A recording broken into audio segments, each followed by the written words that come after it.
Corona పాపం పండింది. అందువల్ల ఈ పండుగాడు వచ్చాడు మనకి. చాలా రోజుల తర్వాత కొత్త మాస్క్ రహిత సమాజాన్ని చూస్తున్నాం.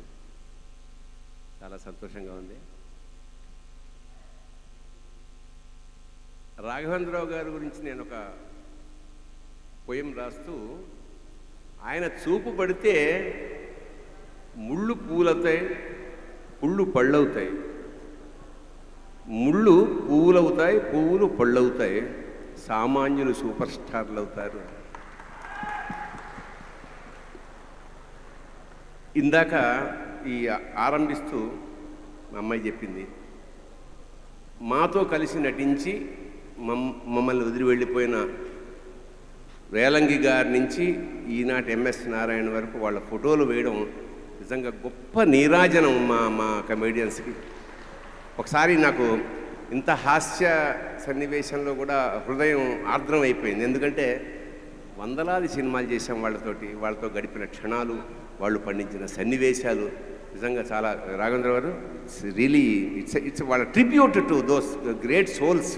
మాతో కలిసి చిన్న చిన్న విషయాలు ఎంత ఎంజాయ్ చేసామంటే, ఒక సన్నివేశం చెప్పా ఎంఎస్ నారాయణ గారి గురించి. ఎంఎస్ నారాయణకి పచ్చళ్ళు అంటే ఇష్టం. అంచేత ఎప్పుడైనా ఇద్దరం కలిసి యాక్ట్ చేస్తుంటే రాత్రే ఫోన్ వచ్చేది, గురూజీ రేపు వస్తున్నారా అంటే పచ్చడి తెస్తున్నారా అని అర్థం. సరే నేను వస్తున్నానయ్యా, నీకు ఒక సర్ప్రైజ్ మంచిది తెస్తా అని చెప్పి మర్నాడు బాగా కొంచెం గట్టిగానే ఒక 1/2 kg అంత దోశ ఒక ఆయన తీసుకెళ్ళా. సరే ఎప్పుడు లంచ్ అవుతుందా అని వెయిటింగ్ అనమాట.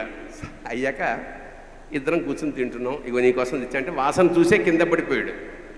తింటున్నాడు, అంతా అయిపోయింది. ఒక 1/2 గంట తర్వాత చేయి కడుక్కున్నప్పుడు అప్పుడు చెప్పాడు, గురూజీ మీరు పప్పు కలిపారా, నేను ఆవకాయ కలిపా. మీరు కూర కలిపారా, నేను ఆవకాయ కలిపా. మీరు పులుసు కలిపారా, నేను ఆవకాయ కలిపా. మీరు పెరుగు కలిపారా, నేను ఆవకాయ కలిపా అన్నాడు. మొత్తం అయిపోయింది సగం. కాకపోతే నెక్స్ట్ డే షూటింగ్కి రాలేదు ఆయన. అది ఫినిషింగ్ టచ్. కాకపోతే పైగా పూర్వంలాగా ఏదో ఆషామాషి కాదు, ప్రతి వాళ్ళు చదువుకున్న వాళ్ళు, సంస్కారం ఉన్నవాళ్ళు, ఏ సబ్జెక్టు గురించైనా అనర్గళంగా మాట్లాడే ఒక కమెడియన్ పరివారం అన్నమాట మా అందరికీ. అలాంటి మమ్మల్ని అందరినీ కడుపులో పెట్టి చూసుకున్న మహా వ్యక్తి మన రాఘవేంద్రరావు గారు. ఎందుకంటే మేము ఎప్పుడైనా బోరు కొడితే విహారానికి వెళ్దాం అనుకుంటాం, లేదా వేరే దేశాలకు వెళ్దాం అనుకుంటాం. మాకు రాఘవేంద్రరావు గారి సినిమాకి వెళ్ళడమే విహారం అనమాట. We really enjoy every moment. ఏనాడు ఎప్పుడు టెన్షన్ పెట్టడు. నాకు ఇంకొక ఇన్సిడెంట్ గుర్తొస్తుంది. మన సుధాకర్ ఉండేవాడు.